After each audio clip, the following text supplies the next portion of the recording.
അതേ സമയത്ത് അവനൊരു ആഗ്രഹം, ആ ആഗ്രഹം പറ്റൂല എന്ന് പലരും പറഞ്ഞു. സുഹൃത്തെ, നിനക്കത് ഹറാമാണ്, ഇസ്ലാം അത് അനുവദിച്ചിട്ടില്ല, വൻകുറ്റമാണെന്ന് വരെ ഇസ്ലാം പറഞ്ഞിട്ടുണ്ട്, പഠിപ്പിച്ചിട്ടുണ്ട്, നീ അത് ചെയ്യരുത്, നിനക്കും എനിക്കും അത് പറ്റൂല എന്ന് പറയുമ്പോ എനിക്കത് വല്ലാത്ത ആഗ്രഹിച്ചു പോയി. പലരും എനിക്കത് മോഡലാക്കി കാണിച്ചു തന്നു, സ്വീകരിച്ചുകൂടാ. അല്ല, കല്യാണത്തിന് ഒരു 1-2 മണിക്കൂറല്ലേ, പിന്നതങ്ങ് മായ്ച്ചു കളയാം. എന്താണ് അവന്റെ ആഗ്രഹം? പലരും മോഡൽ കാണിച്ചു കൊടുത്തു, മൊബൈലിലും മറ്റുമൊക്കെ. അവന്റെ കയ്യില് അവന്റെ പേരും അവളെ പേരും ഒന്ന് റെഡിയാക്കി മൈലാഞ്ചിയിൽ ഒന്ന് കുത്തിക്കൊടുക്കാൻ, ഒന്ന് പുള്ളി കുത്തിക്കൊടുക്കാൻ. പിന്നെ റോട്ടിലോ കാണല്ലേ ചില സിഗ്നലുകൾ, അങ്ങനത്തെ ചില ആരോമാർക്കും ചില സിഗ്നലും ഒക്കെ ഇട്ട് കൊടുക്കാൻ. പിന്നെ ഇംഗ്ലീഷിലും മലയാളത്തിലുമൊക്കെ 1-2 വാചകങ്ങളും എഴുതേണ്ട വാചകങ്ങളൊന്നും എനിക്കറിയില്ല, അങ്ങനെ എഴുതി പിടിപ്പിക്കാന്. അതേ, ഒരു സഹോദരൻ അവന്റെ കയ്യിൽ മുഴുവനും ഇങ്ങനെ എഴുതി പിടിപ്പിച്ചിരിക്കുന്നു, എഴുതിയത് പോലും വായിക്കാൻ അവൻ അറിയൂല. പിന്നെന്തിനാണ്? ഒരു മോഡൽ ഒരാൾ കാണിച്ചു കൊടുത്തപ്പോ അവന്റെ മനസ്സിൽ വല്ലാത്ത ആഗ്രഹം തോന്നി. എഴുതിയത് മൈലാഞ്ചി കൊണ്ടാണ്. പുരുഷൻ മൈലാഞ്ചി ഇടുന്നത് വൻകുറ്റം എന്ന് മാത്രമല്ല, അത് നിഷിദ്ധമാക്കപ്പെട്ട വിഷയമാണെന്ന് മാത്രമല്ല, വൻകുറ്റങ്ങളിൽപ്പെട്ട ഒന്നാണ്. അഷ്റഫുൽ ഖൽഖ് സല്ലല്ലാഹു അലൈഹി വസല്ലം തങ്ങൾ പുരുഷന് കയ്യിനും കാലിനും മൈലാഞ്ചി ഇടാൻ പെർമിറ്റ് നൽകിയിട്ടില്ല.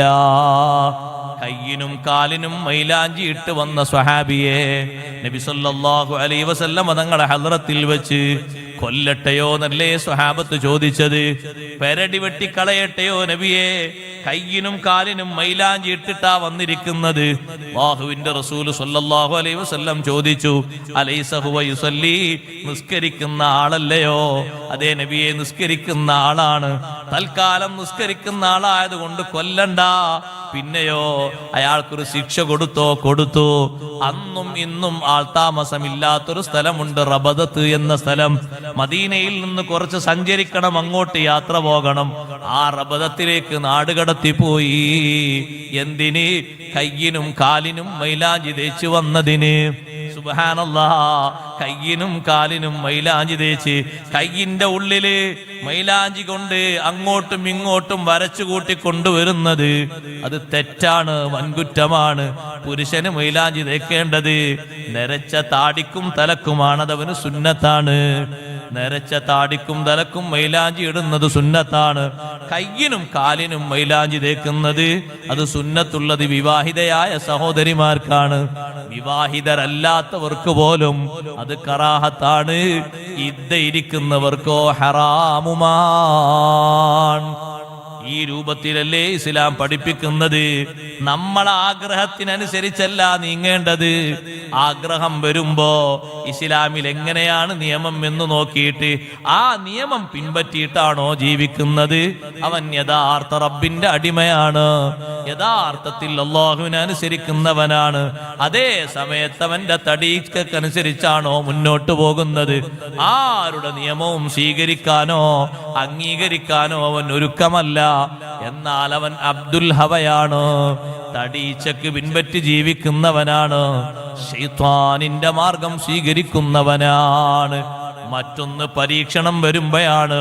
പരീക്ഷണം വരുമ്പോ കണ്ടില്ലേ ആളുകൾ ഓരോരുത്തരെയും വലിച്ചെറിയുന്നത്. സുബ്ഹാനല്ലാഹ്, ഒരു ചെറുപ്പക്കാരൻ നന്നായി കുടുംബത്തിന് വേണ്ടി അധ്വാനിച്ച് മുന്നോട്ട് പോകുമ്പോ ആരോഗ്യമുള്ളവനാണ്, കാണാൻ ഭംഗിയുള്ളവനാണ്, ആരോഗ്യം കുറഞ്ഞവനല്ല. പെട്ടെന്ന് ആ ചെറുപ്പക്കാരന്റെ 2 കണ്ണിന്റെ കാഴ്ചയും നഷ്ടപ്പെട്ടു പോയപ്പോ കൂടെ ജീവിക്കുന്നവന്റെ പെണ്ണ് പറയുന്നു, നിങ്ങളോടൊപ്പം എനിക്ക് ജീവിക്കാൻ കഴിയൂല.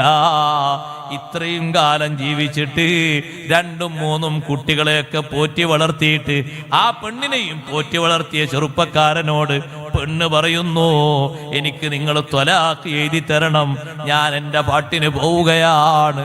കണ്ണ് കാണുന്ന ഭർത്താവിനെ സ്വീകരിക്കട്ടെ. സുബ്ഹാനല്ലാഹ്, ഇവിടെയാണ് ഉമ്മമാരെ റഹ്മത്ത് ബീവി റളിയല്ലാഹു അൻഹയെ കണ്ടു പഠിക്കണം. റഹ്മത്ത് ബീവിയെ കേട്ടിട്ടുണ്ടോ? അയ്യൂബ് നബി അലൈഹിസ്സലാമിന്റെ ഭാര്യയാണ്. അയ്യൂബ് നബി അലൈഹിസ്സലാമിന് സാമ്പത്തിക പരീക്ഷണം അല്ലാഹു കൊടുത്തു, ശാരീരിക പരീക്ഷണവും അല്ലാഹു കൊടുത്തു. പക്ഷേ റഹ്മത്ത് ബീവി എന്ന ഭാര്യ വിട്ടുപോയില്ല. കുടുംബക്കാര് പലരും വിട്ടുപോയി, അയൽവാസികൾ പലരും വിട്ടുപോയി. റഹ്മത്ത് ബീവി യൂസുഫ് നബി അലൈഹിസ്സലാമിന്റെ പേരക്കുട്ടിയാണ്. റഹ്മത്ത് ബിൻത് അഫ്രാസീം ഇബ്നു യൂസുഫ്, യൂസുഫ് നബി അലൈഹിസ്സലാമിന്റെ മകന്റെ മകളാണ് റഹ്മത്ത് ബീവി. ആ റഹ്മത്ത് ബീവി റളിയല്ലാഹു അൻഹാ അയ്യൂബ് നബി അലൈഹിസ്സലാമിന്റെ കൂടെ എല്ലാ നിലക്കും ക്ഷമിച്ച് ഖിദ്മത്തെടുത്ത് സ്നേഹത്തോടെ അങ്ങ് കഴിഞ്ഞുകൂടി. പരീക്ഷണങ്ങൾ ഓരോന്നും കൂടിക്കൂടി വരുമ്പോ ഒരു ദിവസം മഹദി പറഞ്ഞു, റഹ്മത്ത് ബീവി പറഞ്ഞു, അല്ല ഭർത്താവേ, നിങ്ങൾ അള്ളാഹുവിനോടൊരു ചെറിയ ചോദ്യം ചോദിച്ചാൽ തന്നെ നിങ്ങളെ അസുഖങ്ങൾ മുഴുവനും അള്ളാഹു മാറ്റിത്തരും, നിങ്ങൾക്ക് നഷ്ടപ്പെട്ടത് മുഴുവനും അള്ളാഹു തആല തിരിച്ചു തരും എന്ന് സ്വന്തം സ്നേഹിതയായ ഭാര്യ പറഞ്ഞപ്പോ, സ്നേഹമുള്ള എന്റെ കൂടെ ഒത്താശ ചെയ്ത് ജീവിക്കുന്ന എത്ര കഷ്ടപ്പാടും വിഷയങ്ങളും വന്നിട്ട് വിട്ടുപോകാതെ പിടിച്ചു നിൽക്കുന്ന റഹ്മത്ത് ബീവി റളിയല്ലാഹു അൻഹ പേര് പോലെ നല്ല സ്നേഹമുള്ള പെണ്ണാണ്. പേര് തന്നെ റഹ്മത്ത് എന്നല്ലേ? സ്നേഹമുള്ളവൾ, കരുണയുള്ളവൾ, കാരുണ്യമുള്ളവൾ എന്നല്ലേ പേരിന്റെ അർത്ഥം. ആ പെണ്ണ് കൂടെ നിന്നിട്ടൊന്ന് ദ്വാരക്കാൻ പറഞ്ഞപ്പോ അയ്യൂബ് നബി അലൈഹിസ്സലാമിന്റെ ഒറ്റ ദുആ, റബ്ബി അന്നീ മസ്സനിയല്ലുറു വ അൻത അർഹമുർ റാഹിമീൻ. റബ്ബേ, ഒരു ചെറിയ പ്രതിസന്ധി വന്നുപോയി അല്ലാ, നീ കരുണാവാരിധിയാണല്ലോ, എന്റെ പ്രതിസന്ധിയൊക്കെ ഒന്ന് മാറ്റിത്തരണേ അല്ലാ. ഉടനെ തന്നെ അള്ളാഹു ഉത്തരം ചെയ്തു. അള്ളാഹു പറഞ്ഞു, അയ്യൂബ് നബിയെ, ഉർക്കുദ് ബിരിജിലിക, നിങ്ങളെ കാലുകൊണ്ട് നിലത്തൊരു ചവിട്ട് ചവിട്ടണം. അപ്പോ ഒരു നീരുറവ പൊട്ടി ഒഴുകും. ആ വെള്ളം എടുത്ത് നിങ്ങൾ ശരീരത്തിൽ ഒഴിക്കണം. നല്ല ബോഡി നിങ്ങൾക്ക് കിട്ടും, നല്ല ആരോഗ്യം തിരിച്ചു കിട്ടും. സഹോദരങ്ങളെ, ക്ഷമയോടുകൂടെ കൂടെ നിന്ന മഹദിക്ക് എന്തൊരു സന്തോഷം. ഒരൊറ്റ കാലുകൊണ്ട് ഭൂമിയിലൊന്ന് ചവിട്ടിയപ്പോ നല്ല നീരുറവ പൊങ്ങി വന്നു. ഹാദാ മുഗ്തസലുൻ ബാരിദും വശറാബ്, കുടിക്കാൻ പറ്റുന്ന നല്ല വെള്ളമാണ്, കഴുകാൻ പറ്റുന്ന നല്ല വെള്ളമാണ്. ആ തണുത്ത വെള്ളം അങ്ങ് ശരീരത്തിൽ ഒഴിച്ചപ്പോ എല്ലാ രോഗങ്ങളും മാറിപ്പോയി, എല്ലാ വിഷമങ്ങളും മാറിപ്പോയി. നല്ല സൗന്ദര്യമുള്ള ബോഡിയും നല്ല ആരോഗ്യമുള്ള ബോഡിയും ഉണ്ടായി. സമ്പത്ത് അല്ലാഹു തിരിച്ചു നൽകി, സൗകര്യങ്ങൾ അല്ലാഹു തിരിച്ചു നൽകി.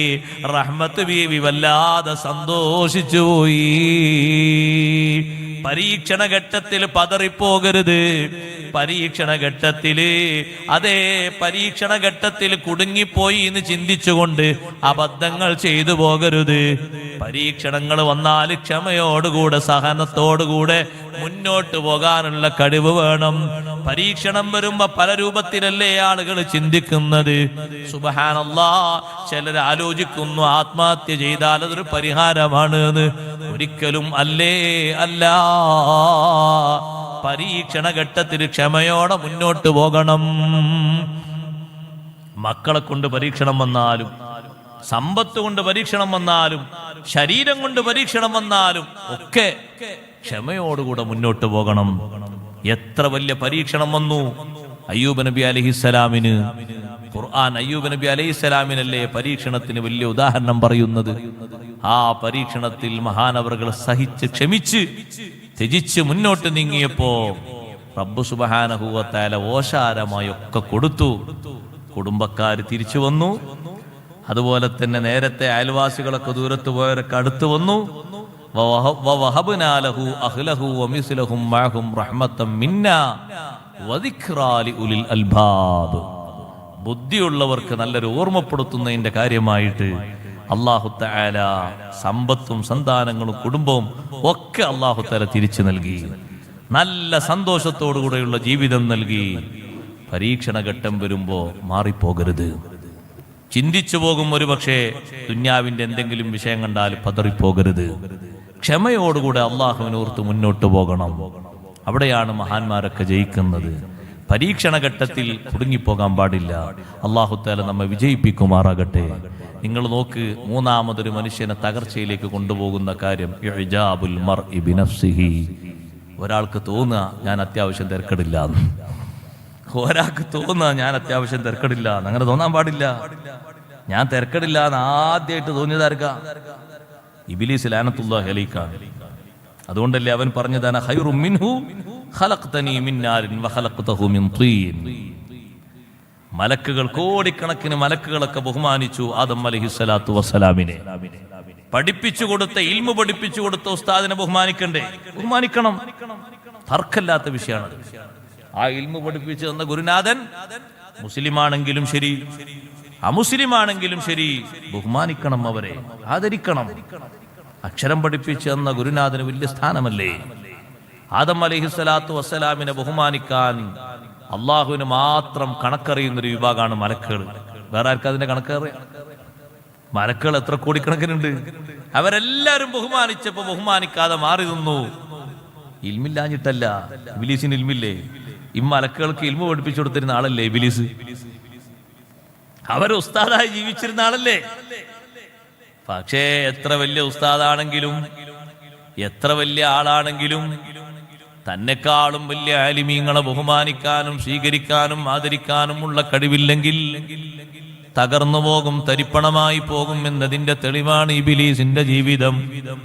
ആദം അലൈഹിസ്സലാത്തു വസ്സലാമിനെ ആദരിക്കാതെ ബഹുമാനിക്കാതെ ന്യായം പറഞ്ഞില്ലേ അവൻ? അന ഖൈറും മിൻഹു ഖലഖ്തനി മിൻ നാരിൻ വഖലഖ്തഹു മിൻ തീൻ. ഞാനാണ് ആദമിനെക്കാളും നല്ലവൻ, ആദം അലൈഹിസ്സലാമിനെക്കാളും ഉത്തമൻ ഞാനാണ്. എന്നെ നീ പടച്ചത് നാറിൽ നിന്നാണ്, തീയിൽ നിന്നാണ്. തീയിന് വലിയ പ്രകാശമുണ്ട്. ആദം നബി അലൈഹിസ്സലാമിനെ നീ പടച്ചത് മണ്ണിൽ നിന്നല്ലേ? മണ്ണിന് എത്ര ഗുണങ്ങളുണ്ട്? മണ്ണിന്റെ ഗുണങ്ങളും തീയിന്റെ ഗുണങ്ങളും നോക്കിയാൽ അധികം ഗുണമുള്ളത് മണ്ണിന് തന്നെയാണ്. സുബ്ഹാനല്ലാഹ്. പക്ഷേ അവൻ മനസ്സിലാക്കിയത് അങ്ങനെയാണ്, നമ്മക്കാണ് വലിയ സ്ഥാനം എന്നാണ്. അതുകൊണ്ട് സുജൂദ് ചെയ്യാതെ കിബിറിന്റെ വർത്തമാനം പറഞ്ഞപ്പോ കിബിർ മൂലം അവൻ കുഫ്രിയത്തിലേക്ക് എത്തിയില്ലേ? അള്ളാഹുവിനെ അനുസരിച്ച് ജീവിച്ചിരുന്ന ഇബ്ലീസ് സ്വർഗത്തിൽ കഴിഞ്ഞിരുന്ന ആളല്ലേ? മലക്കുകളോടൊപ്പം താമസിച്ചവനല്ലേ? എത്രമാത്രം വലിയ ഭാഗ്യങ്ങളുണ്ടായതാണ്. ഭാഗ്യങ്ങൾ മുഴുവനും പോയി.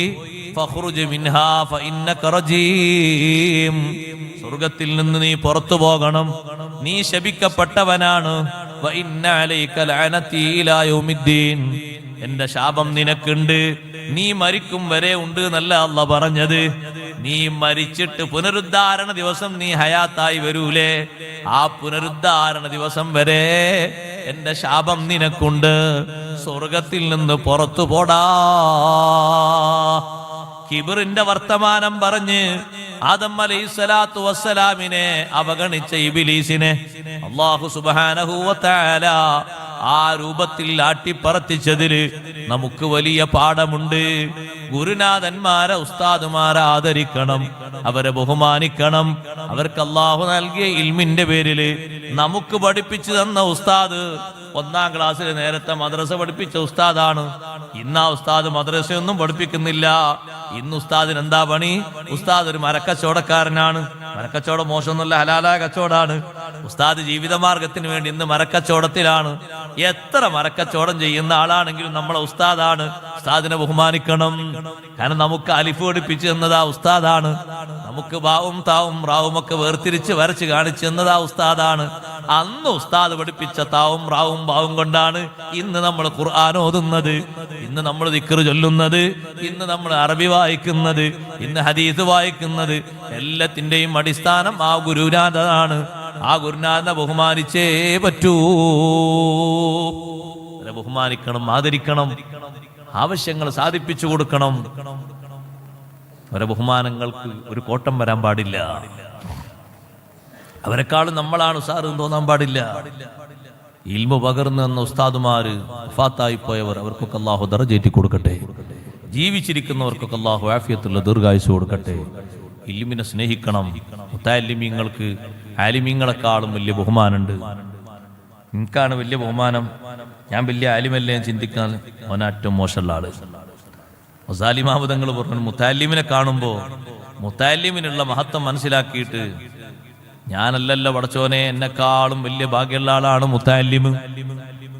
ഇൽമു പഠിക്കാൻ വേണ്ടി, ശുഗലാകാൻ വേണ്ടി വീട്ടിൽ നിന്ന് ഇറങ്ങി ആ മുത്തഅല്ലിം ആ ലക്ഷ്യത്തിന് വേണ്ടി എത്ര കാലം പ്രവർത്തിക്കുന്നുവോ അത്ര കാലവും ആ മുത്തഅല്ലിമിന് കൊടുക്കുന്ന സ്ഥാനം ഒരു ആലിമിനെക്കാളും വലിയ സ്ഥാനമല്ലേ ഹദീസിലൂടെ പറഞ്ഞിരിക്കുന്നത്. സുബ്ഹാനല്ലാഹ്, വലിയ ഭാഗ്യവാനാണല്ലോ മുത്തഅല്ലിം. ആ നിലക്ക് നീ മുത്തഅല്ലിമിന്റെ മഹത്വം മനസ്സിലാക്കണം. ഗസാലി ഇമാം തങ്ങൾ പറഞ്ഞൊരു ജാഹിലിനെ കണ്ടാൽ പോലും നീ ചിന്തിക്കണം, പടച്ചോനെ ജാഹിലായത് കൊണ്ട് നിന്റെ ഭാഗത്തുനിന്ന് അയാൾക്ക് വിട്ടുവീഴ്ചയുണ്ടെങ്കിൽ അയാൾ രക്ഷപ്പെടുമല്ലോ. ഇൽമുള്ള ബോധമുള്ള ഞാന് ബോധത്തോടെ തെറ്റുകുറ്റം ചെയ്തതിന് നീ എന്നെ ശിക്ഷിക്കുകയാണെങ്കിൽ അവൻ ജാഹിലായതിന്റെ പേരില് നിന്റെ ഭാഗത്തുനിന്ന് അയാൾക്ക് വിട്ടുവീഴ്ച വരുമ്പോ രക്ഷ കിട്ടുമല്ലോ. എനിക്കത് കിട്ടൂലല്ലോ അല്ലാ. പ്രായം ഉള്ളവരെ കാണുമ്പോ ഇത്രയും കാലം ഇസ്ലാമിലായി നിൽക്കാൻ നീ തൗഫീഖ് നൽകിയല്ലോ, ആ പ്രായം എത്തുന്നതിന്റെ മുമ്പ് ഞാനങ്ങ് മരണപ്പെട്ടു പോയാലോ, എനിക്കതിന് അവസരം കിട്ടില്ലല്ലോ. ചെറിയ കുട്ടികളെ കാണുമ്പോ നിന്റെ മനസ്സിലുണ്ടാകേണ്ട ധാരണ, ഈ ചെറിയ കുട്ടി ഒരു തെറ്റും ചെയ്യാത്ത കുട്ടിയല്ലേ, ദുആഇന് ഉത്തരം കിട്ടാൻ എളുപ്പമല്ലേ, ഈ കുട്ടിക്ക് ഇനിയും ഒരുപാട് കാലം നന്നായി ജീവിക്കാനുള്ള അവസരമുണ്ടല്ലോ, എനിക്ക് ഇനി അങ്ങനത്തെ ഒരു അവസരം തിരിച്ചു വരാനില്ലല്ലോ. ഓരോരുത്തരെ കാണുമ്പോഴും നീ നല്ല വിലയിരുത്തലാണ് നടത്തേണ്ടത്. ഇജാബുൽ മർഇ ബിനഫ്സിഹി, സ്വന്തം ശരീരത്തെ പൊക്കി കാണുന്ന സ്വഭാവം, സ്വന്തം ശരീരത്തെ വലുതാക്കി കാണുന്ന സ്വഭാവം, അത് മനുഷ്യനെ പരാജയത്തിലേക്ക്, തകർച്ചയിലേക്ക് നയിക്കുന്നതാണ്. ഇൽമിന് വലിയ ബഹുമാനമുണ്ട്, മുതഅല്ലിമീങ്ങൾക്ക് വലിയ ബഹുമാനമുണ്ട്. അൽഹംദുലില്ലാഹ്, നല്ല സൗന്ദര്യമുള്ള ദർസ് ഇവിടെ നടക്കുന്നു. അല്ലാഹു സുബ്ഹാനഹു വ തആല നിലനിർത്തി തരട്ടെ. ദർസിന് ഖിദ്മത്തെടുക്കുന്ന, നേതൃത്വം നൽകുന്ന ഉസ്താദുമാര്, അതിനുവേണ്ടി സഹായിക്കുന്ന കാരണവന്മാര്, അവർക്ക് ഭക്ഷണം ഉണ്ടാക്കുന്നതിനും അവർക്ക് ചായ കൊടുക്കുന്നതിനും അവരുടെ ഓരോ കാര്യത്തിനും നേതൃത്വം നൽകുന്ന സഹോദരങ്ങൾ, സഹോദരിമാര്, സഹായിക്കുന്നവർ, സഹകരിക്കുന്നവർ, എല്ലാവർക്കും നീ ബറക്കത്ത് ചെയ്യണേ അല്ലാ. ഖൈറേറ്റി കൊടുക്കണേ അല്ലാ. സലാമത്തിന്റെ ബാബ് തുറന്നു കൊടുക്കണേ അല്ലാ. വിഷമങ്ങളും പരീക്ഷണങ്ങളും ഒക്കെ മാറ്റിയിട്ട് നല്ല റാഹത്തും ഇസ്സത്തും ഏറ്റിക്കൊടുക്കണേ അല്ലാ. നിങ്ങൾ കേട്ടില്ലേ, 7 ബാച്ചിലുള്ള മുതഅല്ലിമീങ്ങൾക്കാണ് ഇവിടെ അവരെ പരീക്ഷ കഴിഞ്ഞ് നല്ല മാർക്ക് കൂടുതൽ കിട്ടിയ ആളുകൾക്ക് സമ്മാനം കൊടുത്തത്. എല്ലാവരെയും നല്ല കിതാബ് തിരിയുന്ന നല്ല മുതഅല്ലിമീങ്ങളൊക്കെ അല്ലാഹു വളർത്തി തരട്ടെ. ഒരു മുതഅല്ലിമ് നമ്മൾ ദർസിൽ നിന്ന് പഠിച്ച് നാടിൻ്റെ ഏതെങ്കിലും ഭാഗത്ത് ദീനിന്റെ ഖിദ്മത്ത് നിർവഹിക്കുമ്പോൾ ഈ നാട്ടുകാരായ ആളുകൾക്ക് അതിൻ്റെ സന്തോഷം ദുനിയാവിലും ആഖിറത്തിലും പറഞ്ഞു തീർക്കാൻ കഴിയില്ല. ചെറുതല്ല അള്ളാഹു നൽകുന്ന ഭാഗ്യം. മുതഅല്ലിമീങ്ങളെ വളർത്തി, ആലിമീങ്ങളെ വളർത്തുന്നത് ദീനിന്റെ ഖിദ്മത്താണ്. ബഹുമാനപ്പെട്ട ശൈഖ് അവർകൾ നമ്മുടെ നാട്ടിൽ നിലനിർത്തി തന്ന ദീനിന്റെ ഏറ്റവും വലിയ സൗന്ദര്യങ്ങളിൽ ഒന്നാണ് ദർസ്. മുതഅല്ലിമീങ്ങൾക്ക് വേണ്ടി സഹായവും സഹകരണവും നേരത്തെ ചെയ്തതുപോലെ ഇനിയും ചെയ്യണം. അതെപ്പോഴും അനുഭവിക്കാൻ പറ്റുന്നൊരു ബറക്കത്താണ്, ജീവിതത്തിൽ അനുഭവിക്കാൻ പറ്റുന്ന വലിയൊരു ബറക്കത്താണ് ദീനിനെ സഹായിക്കുന്നത്, മുതഅല്ലിമീങ്ങളെ ദർസിനെ സഹായിക്കുന്നത്. 7 ബാച്ചായി 70-ലധികം മുതഅല്ലിമുകൾ പഠിക്കുന്ന ദർസാണ്. അല്ലാഹു തആല ഈ ദർസിൽ വലിയ ബറക്കത്ത് അല്ലാഹു ദായിമാക്കി തരട്ടെ. ദർസ് നടത്തുന്ന ഉസ്താദുമാർക്ക് നല്ല ഖുവ്വത്തും ആഫിയത്തും സിഹത്തും സലാമത്തും ബർക്കത്തും അല്ലാഹു ഏറ്റിക്കൊടുക്കട്ടെ. അതിൻ്റെ സഹകാരികളായ ഒരുപാട് സഹോദരങ്ങൾ, സഹോദരിമാർ, നേരത്തെ സഹായിച്ചവർ, സഹകരിച്ചവർ പലരും മരിച്ചുപോയവരുണ്ട്. അല്ലാഹുവർക്കൊക്കെ മഗ്ഫിറത്തും മർഹമത്ത് വിശാലമാക്കി കൊടുക്കട്ടെ. ജീവിച്ചിരിക്കുന്നവർക്ക് അല്ലാഹു ആഫിയത്തുള്ള ദീർഘായുസ്സ് നൽകട്ടെ. ബഹുമാനപ്പെട്ട സയ്യിദുന അബൂബക്കർ സിദ്ദീഖ് റളിയല്ലാഹു തആല അൻഹു ഏറ്റവും നന്നായി സ്നേഹിക്കുന്നവരായിരുന്നു മദീന പള്ളിയിലെ അസ്ഹാബു സുഫത്തിന്. അസ്ഹാബു സുഫത്തിനോട് ഇന്നും നമ്മൾ പോയാൽ കാണാൻ പറ്റുന്നതാണ് മദീന പള്ളിയിലെ ഒരു തിണ്ണ. ഉള്ളില് ഉമ്മമാരെ നിങ്ങൾക്കൊക്കെ സിയാറത്തിന് സൗകര്യം കിട്ടുമ്പോൾ പ്രത്യേകമായി അവിടെ ഇങ്ങനെ മറ കെട്ടിയിട്ട് നബി സല്ലല്ലാഹു അലൈഹി വസല്ലം ഹുജ്റയിലേക്ക് വരുമ്പോൾ, ഹുജ്റയിലേക്ക് എത്തുന്നതിന്റെ തൊട്ട് മുമ്പ് ഈ സ്റ്റേജിന്റെ ഏകദേശം വലുപ്പമുള്ള ഒരു തിണ്ണ കാണാം. അവിടെ ലോകത്തുള്ള വലിയ വലിയ ആലിമുകൾ ഓതിപ്പടിച്ച ഒരു തിണ്ണയാണത്. ഏറ്റവും വലിയ ആലിമുകൾ സ്വഹാബിമാർ, 70 മുതൽ 700 വരെ ആളുകൾ ഇൽമ് പഠിച്ച് മറ്റുള്ളവർക്ക് പകർത്തിക്കൊടുത്ത കേന്ദ്രം. അവിടെ ഇരുന്നിട്ട് ഇന്നും ഇൽമ് ഓതിപ്പടിക്കുന്ന എത്രയോ ആളുകളുണ്ട്. അവിടെ ഇരുന്ന് ഓതിപ്പടിച്ചിരുന്ന മുതഅല്ലിമുകൾക്ക് ഭക്ഷണം കൊടുത്തിരുന്ന സ്വഹാബിമാരിൽ വലിയ പ്രഗത്ഭനായ സ്വഹാബിയാണ് ബഹുമാനപ്പെട്ട സയ്യിദുനാ അബൂബക്കർ സിദ്ദീഖ് റളിയല്ലാഹു അൻഹു. അവിടുത്തെ വീട്ടിൽ രാത്രി ഒരു കൂട്ടം മുതഅല്ലിമുകൾ എന്നും ഭക്ഷണത്തിന് വരും. ഒരു ദിവസം മദീന പള്ളിയിൽ ഏറെ ആളുകൾ ഇൽമു പഠിക്കാൻ വേണ്ടി വന്നപ്പോ മഗ്രിബിന് ശേഷം നബി സല്ലല്ലാഹു അലൈഹി വസല്ലം നിങ്ങൾ എഴുന്നേറ്റ് നിന്നുകൊണ്ട് പറഞ്ഞു, ഇവിടെ ഇന്ന് ഏറെ ആളുകൾ വന്നിട്ടുണ്ട്, ഇൽമു പഠിക്കാൻ വേണ്ടി വിവിധ ഭാഗത്തുനിന്ന് വന്നവരാണ്. അതുകൊണ്ട് 2 ആളെ വീട്ടിലേക്ക് കൊണ്ടുപോകുന്നവർ 2 കൂടി സ്വീകരിച്ച് 4 ആളെ കൊണ്ടുപോകണം. 4 ആളെ പതിവായി കൊണ്ടുപോകുന്നവർ കൂടെ ഒരു 4 കൂടി സ്വീകരിച്ച അപ്പൊ 8 ആയി. 5 ആളെ കൊണ്ടുപോകുന്നവർ 5 ആളെയും കൂടി സ്വീകരിക്കുക, അപ്പൊ 10 ആയി. അങ്ങനെ ഓരോ സ്വഹാബിമാരും അവരുടെ വീട്ടിലേക്ക് അങ്ങനെ കൂട്ടിക്കൊണ്ടുപോകാൻ തുടങ്ങി. മഗ്രിബിന്റെ ശേഷം ഭക്ഷണം കൊടുക്കാൻ വേണ്ടിയിട്ട്, ഇശാന്റെ ശേഷം ഭക്ഷണം കൊടുക്കാൻ വേണ്ടി വീട്ടിലേക്ക് കൊണ്ടുപോകും. നബി സല്ലല്ലാഹു അലൈഹി വസല്ലം ഞങ്ങളെ വീട്ടിലേക്ക് കൊണ്ടുപോകും. സിദ്ദീഖ് റളിയല്ലാഹുവിന്റെ വീട്ടിലേക്കും പോകുന്നു. 4 ആള് കൂടെ 4 ആളും കൂടി 8 ആള്. സിദ്ദീഖ് റളിയല്ലാഹുവിന്റെ മകനെ വിളിച്ചു, അബ്ദുറഹ്മാൻ റളിയല്ലാഹുവിനെ വിളിച്ചിട്ട് പറഞ്ഞു, മോനെ അബ്ദുറഹ്മാൻ, ഞാൻ കുറച്ച് കഴിഞ്ഞിട്ടേ അങ്ങോട്ട് വീട്ടിലേക്ക് എത്തുള്ളൂ. ഇവരെ കൊണ്ടുപോയി പെട്ടെന്ന് ഭക്ഷണം കൊടുത്തിട്ട് പള്ളിയിലേക്ക് വിടണം, തിരിച്ചയക്കണം, ഇവരെ കൂട്ടിക്കൊണ്ടുപോകണം എന്ന് പറഞ്ഞു. സിദ്ദീഖ് റളിയല്ലാഹുവിന് ഒരു പതിവ് നേരത്തെ മക്കയിൽ വെച്ച് തന്നെയുള്ള പതിവാണ്. ഇശാഇന്റെ ശേഷം എപ്പോഴും നബി സല്ലല്ലാഹു അലൈഹി വസല്ലം ഞങ്ങളെ കൂടെ പോകും വീട്ടിലേക്ക്. കുറച്ചു നേരം സംസാരിക്കും, എന്തെങ്കിലും കുടിക്കാനുണ്ടെങ്കിൽ 2 പേരും കുടിച്ച് സലാം പറഞ്ഞ് തങ്ങൾ കിടക്കാൻ വേണ്ടി ഒരുങ്ങുമ്പോൾ സലാം പറഞ്ഞൊന്ന് പിരിയും. പകൽ സമയത്ത് നബി സല്ലല്ലാഹു അലൈഹി വസല്ലം ഞങ്ങൾ ഇങ്ങോട്ടും വരും സിദ്ദീഖ് റളിയല്ലാഹുവിന്റെ വീട്ടിലേക്ക്. അങ്ങനെ ഒരു വേറിട്ട മഹബത്താണ്. രാത്രി സിദ്ദീഖ് റളിയല്ലാഹുവിന്റെ കൂടെ അങ്ങോട്ട് പോകും, കുറച്ചു നേരം സംസാരിച്ചിരുന്ന് എന്തെങ്കിലുമൊക്കെ കുടിക്കാനുണ്ടെങ്കിൽ കുടിച്ച് തിരിച്ചിങ്ങോട്ട് വരും. ചിലപ്പം പാലായിരിക്കും, ചിലപ്പം തേനായിരിക്കും, ചിലപ്പം സെയ്ത്തായിരിക്കും, റൊട്ടിയായിരിക്കും, എന്തെങ്കിലുമൊക്കെ കഴിച്ച് തിരിച്ചു വരും. അത് ആ മഹബത്തിന്റെ ഭാഗമായിട്ട് എന്നുള്ളതാണ്. അപ്പൊ മോനെ വിളിച്ചു പറഞ്ഞു, മോനെ ഇവരെ കൊണ്ടുപോയി ഭക്ഷണം കൊടുത്ത് പെട്ടെന്ന് വിടണം. ഈ മുതഅല്ലിമുകൾ ആ വീട്ടിലെത്തിയപ്പോ സിദ്ദീഖ് റളിയല്ലാഹു അൻഹുവിന്റെ വീടാണ് എന്ന് മനസ്സിലായപ്പോ അവര് മകനോട് പറഞ്ഞു, ഞങ്ങൾക്ക് സിദ്ദീഖ് റളിയല്ലാഹുവിന്റെ കൂടെയാണ് ഭക്ഷണം കഴിക്കേണ്ടത്, ഞങ്ങൾക്ക് കിട്ടിയൊരു ചാൻസ് അല്ലേ. മോൻ അബ്ദുറഹ്മാൻ റളിയല്ലാഹു അൻഹു പറഞ്ഞു, ബാപ്പ വന്നാൽ എന്നോട് ദേഷ്യം പിടിക്കും, ഭക്ഷണം ഇവിടെ റെഡിയാണ്, നിങ്ങൾ പെട്ടെന്ന് നിങ്ങൾക്ക് ഭക്ഷണം തന്നു വിടാനാ പറഞ്ഞിരിക്കുന്നത്. അവര് പറഞ്ഞു, അല്ല, ഞങ്ങൾക്ക് അബൂബക്കർ റളിയല്ലാഹുവിന്റെ കൂടെയാണ് ഭക്ഷണം കഴിക്കേണ്ടത്, അത് ഞങ്ങളൊരു ആഗ്രഹമാണ്, താല്പര്യമാണ്. സുബ്ഹാനല്ലാഹ്, എത്ര ഇവരോട് പറഞ്ഞിട്ടും സമ്മതിക്കാതിരുന്നപ്പോ ഉപ്പ വരുന്ന നേരം നോക്കിയിട്ട് അബ്ദുറഹ്മാൻ റളിയല്ലാഹു അൻഹു മാറി നിന്നു. കാരണം പെട്ടെന്ന് കാണുമ്പോ ഉപ്പ ചീത്ത പറയണ്ട, ചൂടാകണ്ടെന്ന് കരുതിയിട്ട് അബൂബക്കർ റളിയല്ലാഹു അൻഹു വീട്ടിലേക്ക് വന്നപ്പോ അതിഥികൾ അതാ വീട്ടിലങ്ങനെ ഇരിക്കുന്നു. നിങ്ങൾ ഭക്ഷണം കഴിച്ചില്ലേ? ഇല്ല. ഇത്രയും നേരമായിട്ട് ഭക്ഷണം തന്നില്ലേ? ഭക്ഷണം തന്നിട്ടുണ്ട്, പക്ഷേ ഞങ്ങൾ നിങ്ങളെ കാത്തു നിന്നതാണ്. അബ്ദുറഹ്മാനെ വിളിച്ചു ഒരുപാട് നേരം. അബ്ദുറഹ്മാൻ റളിയല്ലാഹു അൻഹു ഉത്തരം ചെയ്തില്ല.